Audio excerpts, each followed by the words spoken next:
vidieť, ja vás vítam u nového videa, proste. Mám tu od skeleta video. Ideme si ho pozrieť. Aj na môj Instagram a poprípade sa pozrite na môj nový profil na stránke Buy Me a Coffee, na ktorej ma môžete dobrovoľne podporiť. Poďme na to. No, poďme na to. Prichádza to Začneme na to. kratučkým videom, ktoré natočili dve sekuriťačky počas nočnej služby niekde v Kanade. Okolo polnoci pri obhliadke zastavili auto, pretože si všimli, že sa k nim niečo, respektíve niekto s tmy približuje.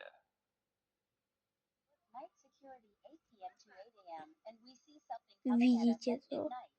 No, nič, kámo. Vidíte to? Tam to bolo.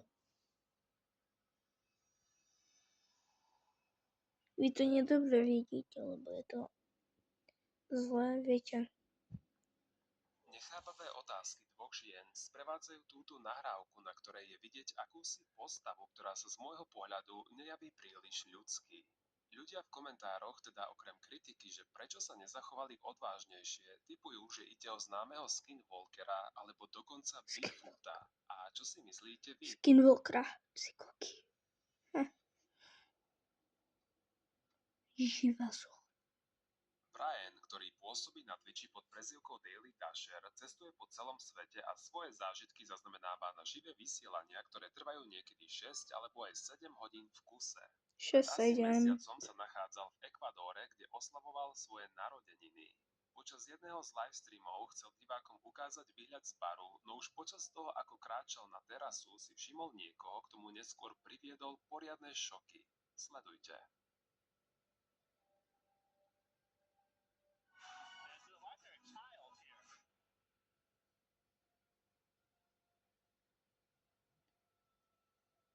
Kámo.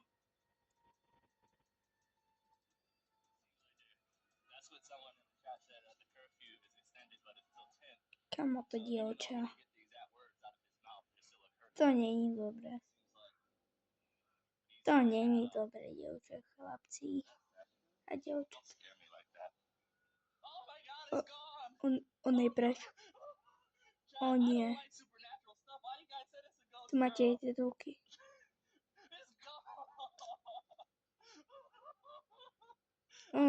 Bože.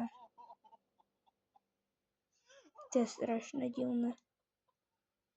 Najprv Brian iba poznamenáva, že na terase je akési dievča, ktoré tam stojí bez jediného pohybu. Diváci sa v komentároch dohadujú, či nejde o nejakú sochu a niektorí dokonca žartujú, či to nie je duch dievčaťa. Nemôže, musí to byť duch. Na 100%.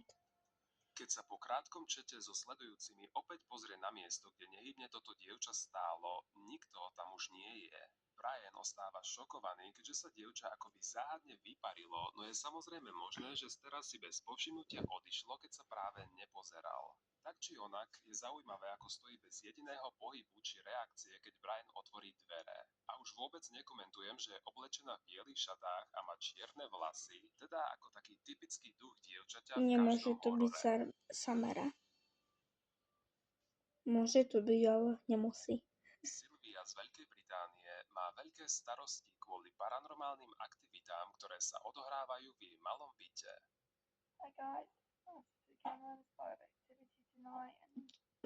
To je normálne. Vidíte? Reklama? Prečo? Ja nemám rád reklamy. Prosím, preskočiť. Nie. Ja som späť.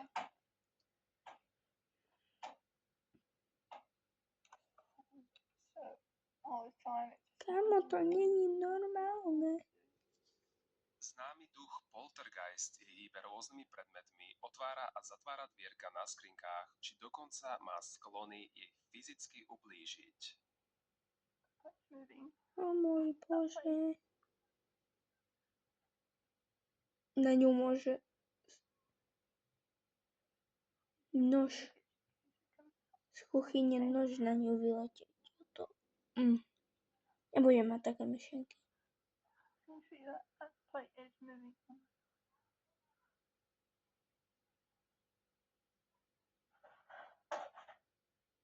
O môj Bože.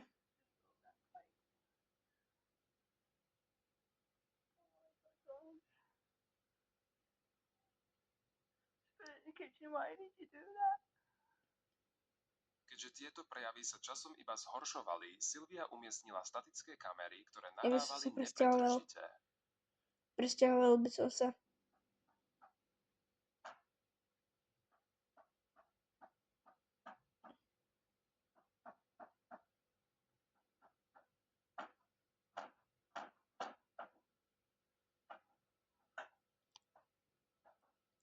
Videl. Presúvame sa o nejaký čas ďalej, kedy sa Silvia prebudila kvôli neznámym zvukom z kuchyne. Náhodné veci sa opäť samovoľne presúvajú z miesta na miesto.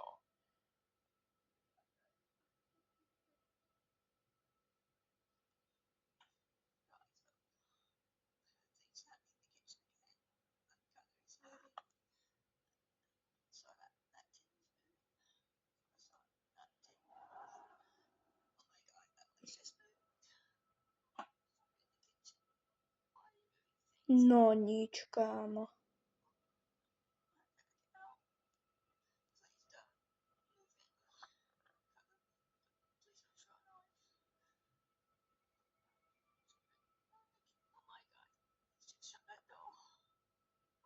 Ja som sa na to nepozeral, ale toto... Oh. No, ja sa na to nemôžem pozerať.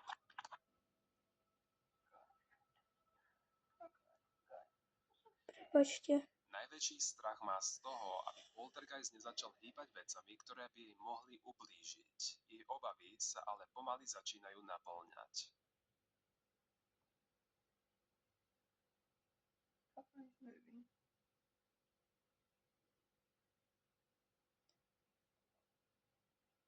Ja vypadnem hneď.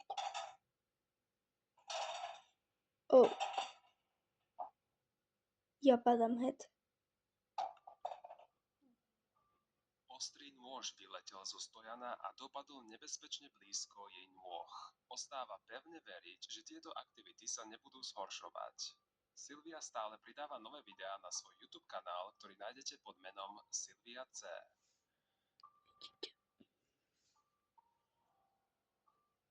Na ceste Karolína z domov. Poľska zažila síce nie paranormálny, no o nič menej strašidelný zážitok, keď sa vracala v jeden večer domov od priateľa. Najhoršia situácia v mojom živote, keď som sa raz vracala v noci domov. Šla som od môjho priateľa posledným autobusom. Všimla som si neznámeho muža, ako stojí za autobusovou zastávkou, no ignorovala som ho. O niečo neskôr ma začal prenasledovať.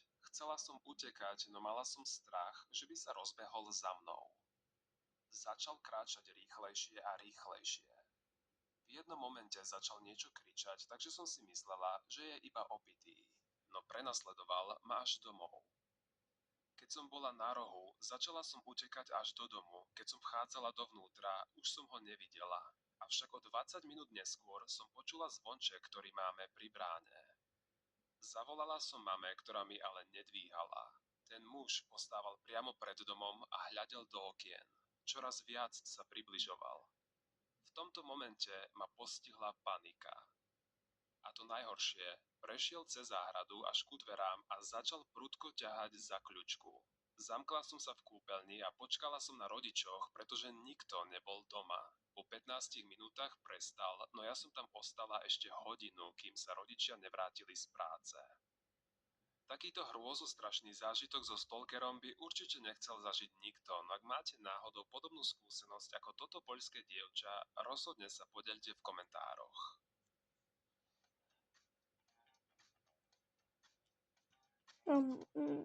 Kámo, ja mám zimomriavky. Bože, chlapci.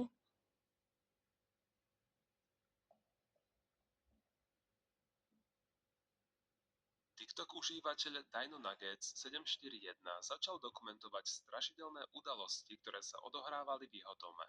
Jedno z jeho videí dosiahlo vyše 20 miliónov sliadnutí, no najprv si pozrieme to úplne prvé, ktoré je ešte relatívne v pohode. Ešte... táto tu, neviem, ako sa to volá.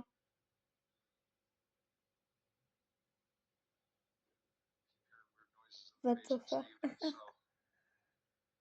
Ja sa nebudem smiať. Oh my god. No way, oh my god. See, bro, there's nothing on this fucking door. Hello? Yep, fuck that, I'm not going down there. Na videu, ktoré nahráva pre jeho brata, vidíme dvere do suterénu, ako sa samé pomaly otvárajú. Na konci hovorí, že dole rozhodne nejde, na čo však zmení názor o pár videí neskôr. Ešte predtým ale čiastočne zaznamenáva tmavú postavu, ktorá vykukuje z rohu jeho spálne. Whoa.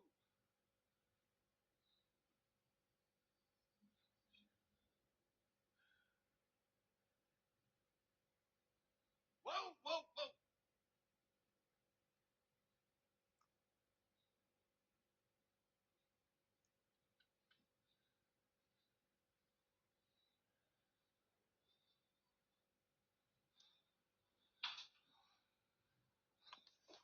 Akože odvážny týpek. Ale že veľmi. Tentokrát sa pozrieme do samotného suterénu, v ktorom je upriamená najväčšia pozornosť. Jeho malý psík vycítil, že tam dole niečo je, na čo ihneď upozornil svojho pána. What's the matter, bud? What's the matter, big guy? Huh?